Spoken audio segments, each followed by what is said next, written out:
Halo rekan-rekan spasial, selamat datang kembali di kanal Jejak Spasial. Pada kesempatan kali ini, kita akan membedah salah satu metode statistika spasial yang sangat penting, krusial dalam analisis kewilayahan, yaitu Geographically Weighted Regression atau sering disebut atau disingkat dengan GWR. Sebelum masuk ke teknis aplikasi, penting bagi kita untuk memahami bahwa dalam data spasial seringkali terdapat kondisi di mana hubungan antar variabel tidak seragam di seluruh wilayah yang kita sebut sebagai heterogenitas spasial.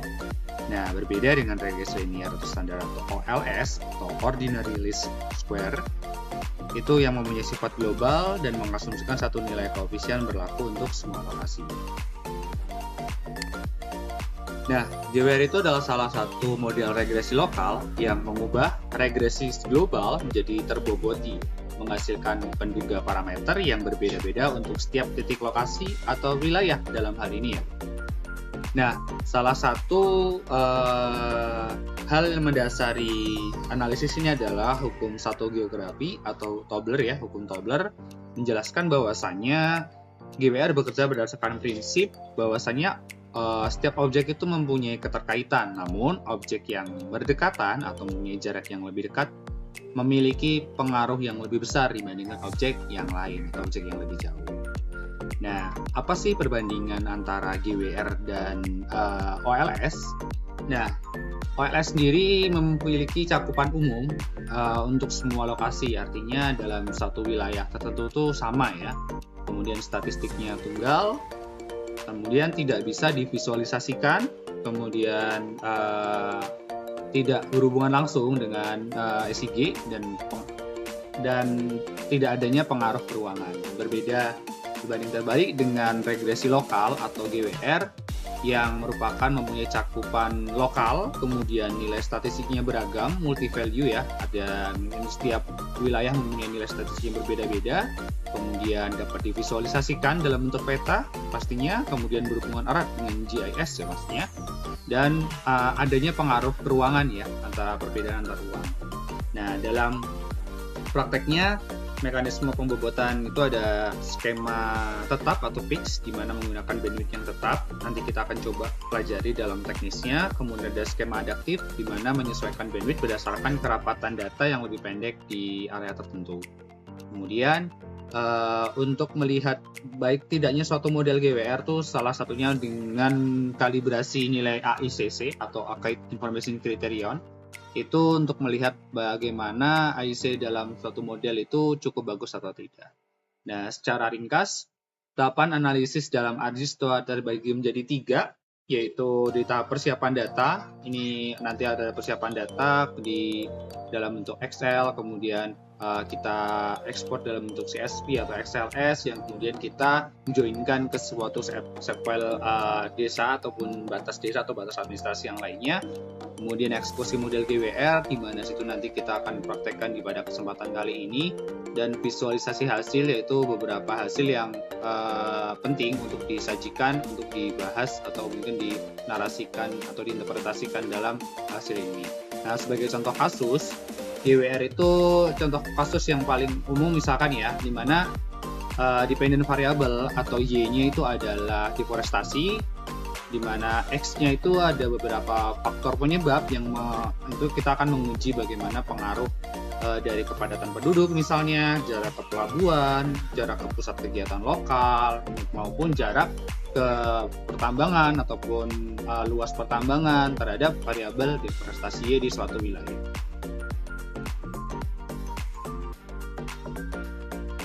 Ya, analisis Geographical Weighted Regression atau GWR sendiri dapat dilakukan dengan software ya. Dan memang ada banyak software populer yang sering digunakan. Di antaranya ada GWR, kemudian ada GWR 4, ada perangkat lunak GIS, ini yang paling sering kita dengar ya. Kemudian ada juga R, misalkan yang tertarik untuk coding seperti apapun. Nah, masing-masing software ini mempunyai kelebihan dan kekurangan masing-masing ya. Memang digunakan untuk apa? Hanya saja memang yang paling umum digunakan adalah lewat ARGIS GIS ya, sebenarnya bisa QGIS ataupun ArcGIS Pro juga bisa digunakan.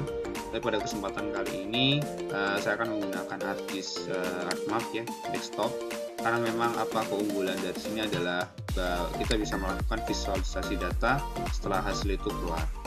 Nah, langkah pertama adalah kita coba add data dulu, add data dari file yang sudah kita siapkan sebelumnya. Nah, untuk teknis penyiapan file nanti bisa didiskusikan di lain video. Nah, untuk teknis penyiapan file ini nanti kita perlu memastikan terlebih dahulu apakah data atribut yang kita sudah siap dan sudah selesai di join atau join spasial data joinnya dengan data set file, karena memang dalam analisis GWR ini kita akan berbasis data spasial ya. Dalam ini kita menggunakan administrasi wilayah gitu.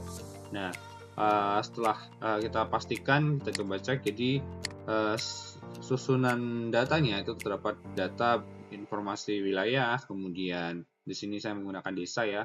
Kemudian ada data variabel-variabel yang digunakan dari luas desa, kemudian ada luas deforestasi, luas degradasi, jumlah penduduk, kepadatan penduduk, kemudian hutan primer dan sebagainya.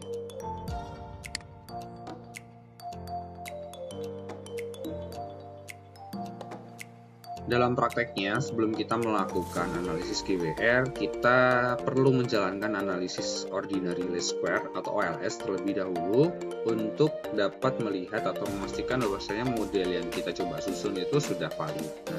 Nah, menu ini biasanya ada di bagian bawah sini ya, di bagian spatial statistic tool, kemudian di bagian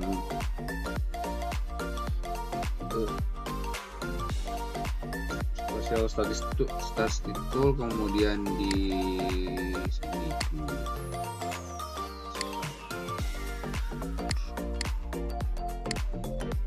ya, kemudian di bagian modeling dan spatial relationship, kemudian kita pilih OLS. Tapi pada kesempatan kali ini karena sudah melakukan, saya akan skip terlebih dahulu pada tahapan ini. Nah, kita akan langsung ke tahapan GWR. Jadi GWR sendiri kita bisa jalankan dari menu Art Toolbox ya. Nah, bagi mungkin Art Toolbox-nya tidak keluar, silahkan pencet bagian ini, bagian atas Art Toolbox.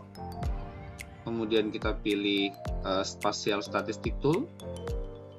Kemudian kita pilih Geographically Weighted Regression.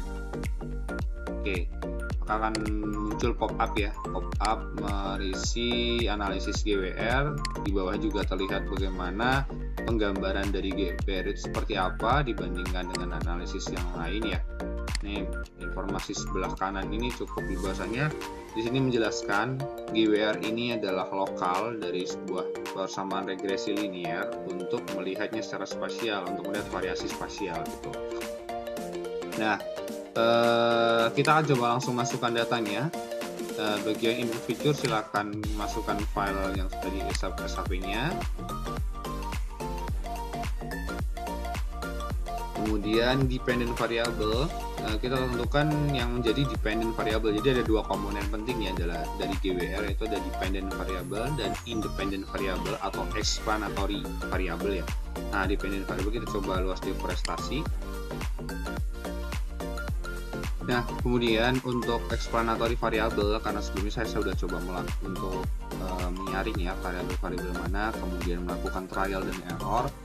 Jadi variabel X yang saya gunakan itu ada 8 ya, ada jumlah penduduk, luasan tambang, jarak ke pusat layanan lokal, jarak ke rencana rel, kemudian ada jarak ke pusat pelayanan kawasan, ada luas perkebunan, luas hutan sekunder, hingga delta perubahan sekunder. Nah, untuk analisis saya sarankan untuk output feature biarkan standar dulu, namun dipastikan namanya agar tidak bingung saat mencari hasilnya.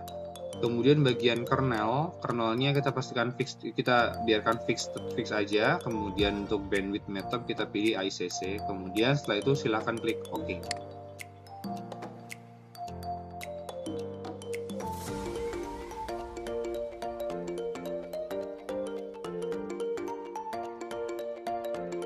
Nah, setelah beberapa waktu maka hasil GWR akan muncul ya. Jadi hasilnya akan menghasilkan satu SHP baru dengan nama sesuai outputnya seperti apa.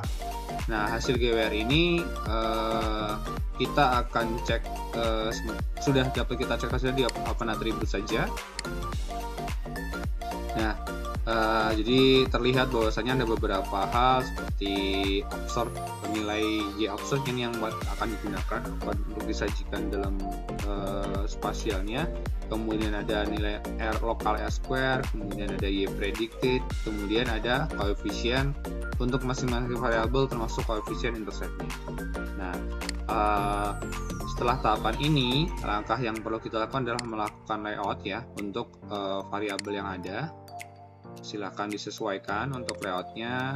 Kita tambahkan misalkan untuk yang pertama untuk nilai square, untuk lokal square terlebih dahulu. Silahkan tambahkan value-nya, mungkin bisa disesuaikan juga lokal square.